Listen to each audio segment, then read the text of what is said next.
नमस्कार, मैं हूं नंदिनी शुक्ला और आप देख रहे हैं न्यूज नेशन के डिजिटल प्लेटफॉर्म पर न्यूज अपडेट। प्यार में कभी कभी ऐसे दौर भी आते हैं जब आप इनसिक्योर फील करने लगते हैं, बात बात पर चिढ़ने लगते हैं क्योंकि आपका पार्टनर आपसे धीरे धीरे दूर हो रहा होता है, आपके सवालों के जवाब ठीक से नहीं देता या फिर आपके सवालों के जवाब आपके अकॉर्डिंग नहीं देता। दिल्ली में अपनी लिव इन पार्टनर के साथ रह रहा आफ्ताब और श्रद्धा की कहानी अब पूरा देश जानता है। देश की राजधानी दिल्ली में एक ऐसी खौफनाक घटना घटी जिसे सुनकर हर कोई अंदर तक दहल गया।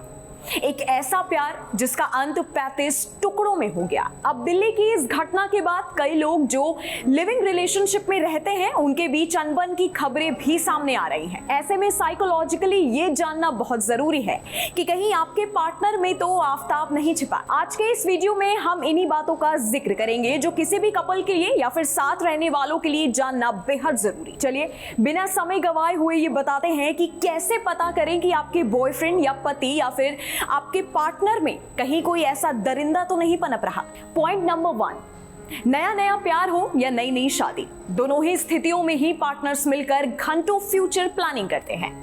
अगर आपका पार्टनर आपके साथ ऐसा नहीं कर रहा है और आपकी फ्यूचर प्लानिंग में कोई भी इंटरेस्ट नहीं ले रहा है या आपसे रिश्ते को आगे बढ़ाने की बात नहीं करता है तो ये आपके लिए एक अलार्मिंग साइन हो सकता है।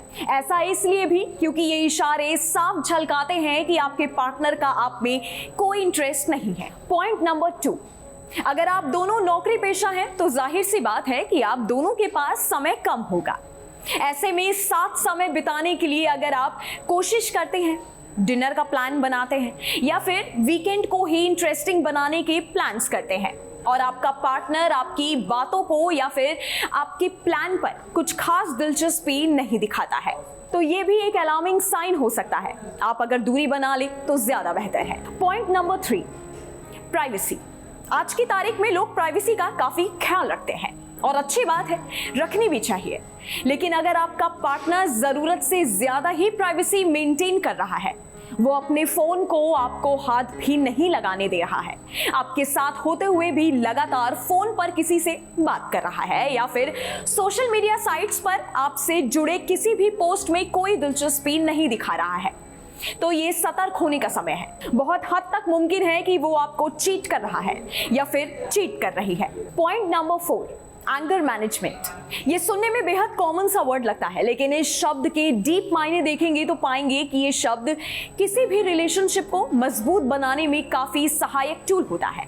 अब इसे और आसान भाषा में समझे तो गलतियां हम सभी करते हैं। आपका पार्टनर भी कभी कभार कोई ना कोई गलती जरूर करता होगा, लेकिन ये देखने वाली बात है कि आप या फिर आपका पार्टनर उस गलती पर रिएक्ट कैसे करता है। अगर आपकी गलती पर सामने वाला झल्ला कर या फिर गुस्से में आप पर हाथ उठा देता है तो ये रिलेशनशिप किसी भी तरह से आपके लिए नहीं है, क्योंकि रिश्ते में अगर एंगर मैनेजमेंट नहीं तो वो रिश्ता किसी काम का नहीं। पॉइंट नंबर 5, दूसरों की भी सुननी चाहिए। कई दफे लोग कम उम्र में ही अपने पार्टनर के साथ जीवन भर की प्लानिंग कर लेते हैं, जो कि सही भी है, ऐसा आपको लगता है। समय के साथ चीजें बदलती हैं और वो बिगड़ती चली जाती हैं। ऐसे में जब बड़े बुजुर्ग या कोई मेंटोर या कोई साथी या परिवार वाले या दोस्त या फिर कोई भी जो आपसे बड़ा हो, आपसे ज्यादा तजुर्बे वाला हो, उनकी बातें जरूर सुने। क्या पता उनकी बातें सही निकल जाएं और आपकी जिंदगी बच जाए। श्रद्धा के केस में ये पॉइंट सबसे ज्यादा जरूरी था, क्योंकि आफ्ताब से अलग होने के लिए उसे दोस्तों के साथ साथ परिवार वालों ने भी समझाया था, लेकिन श्रद्धा ने किसी की नहीं सुनी और अंजाम हम सभी के सामने है। तो इस वीडियो के बारे में, इन पॉइंटर्स के बारे में आपकी क्या राय है? साथ ही अगर कोई पॉइंट मेरे से छूट गया हो तो वो भी आप हमें नीचे कमेंट सेक्शन में बता सकते हैं। हम एक वीडियो आपके पॉइंटर्स पर भी बनाएंगे। बाकी चैनल को सब्सक्राइब नहीं किया है तो उसे भी कर ले और बेल आइकन को प्रेस करना बिल्कुल भी मत भूलिएगा।